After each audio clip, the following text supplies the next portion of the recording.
जो शब्द दिला होता तो शब्द या महापालिकेच्या निमित्ताने पूर्ण करू शकलो नाही. पण दादांनी पाठीवर थाप मारली, अरे येड्या म्हणजे असं नसतं, निवडणूक असते, जय बाराजी चालू असतो, तो चांगला लढला, पण इथं थांबायचं नसतं म्हणे. आपण निवडणुकीचे नाही, आपण लोकांचे बांधलेले, आपण काम करत राहणं. खऱ्या अर्थानं हा महाराष्ट्र दादाकडून जे शिकलाय तर काम करत राहणं हे शिकलाय. आडगाव येथे उपमुख्यमंत्री स्वर्गीय अजितदादा पवार यांना भावपूर्ण श्रद्धांजली. आडगाव येथे उपमुख्यमंत्री स्वर्गीय अजितदादा पवार यांना भावपूर्ण श्रद्धांजली अर्पण करण्यात आली. या निमित्ताने शोक सभेचे आयोजन करण्यात आले होते.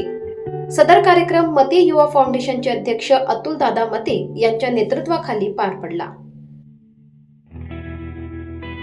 यावेळी अतुलदादा मते यांनी उपमुख्यमंत्री अजितदादा पवार यांच्या नेतृत्व गुणांचा तसेच त्यांच्या दीर्घकालीन राजकीय व सामाजिक कार्याचा आढावा घेतला. राज्याच्या विकासासाठी त्यांनी घेतलेले निर्णय, शेतकरी, युवक व सर्वसामान्य नागरिकांसाठी राबविलेल्या योजनांचा उल्लेख करत त्यांच्या कार्याची आठवण करून देण्यात आली. 5 फेब्रुवारीला महापालिका झेडपीच्या निवडणुका आटोपल्या की 2 दिवस मी शनिवार रविवार नाशिकला येणार आहे आणि नाशिकच्या पूर्ण कामांवरती कसं नियोजन करता येईल आपण त्याच्यावर तिथं चर्चा करू.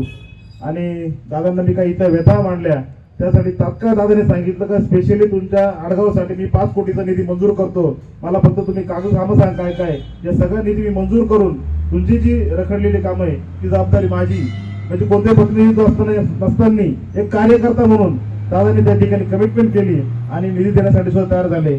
पण आपलं नशीब खरंच आपण कमनशिबी की त्या ठिकाणी दादा येणार होते, दादांची कामं येणार होती, पण आपण कमनशिबी की दादा आपल्यातून 28 तारखेला निघून गेले.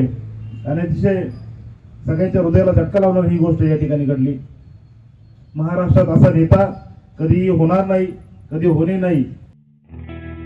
सभेमध्ये उपस्थित मान्यवरांनीही आपले मनोगत व्यक्त करत अजितदादा पवार यांच्या कार्यशैलीचे कौतुक केले.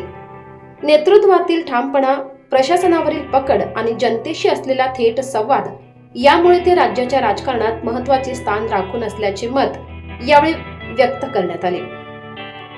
या अभिवादन सभेला संपूर्ण आडगाव वासियांची मोठ्या संख्येने उपस्थिती लाभली.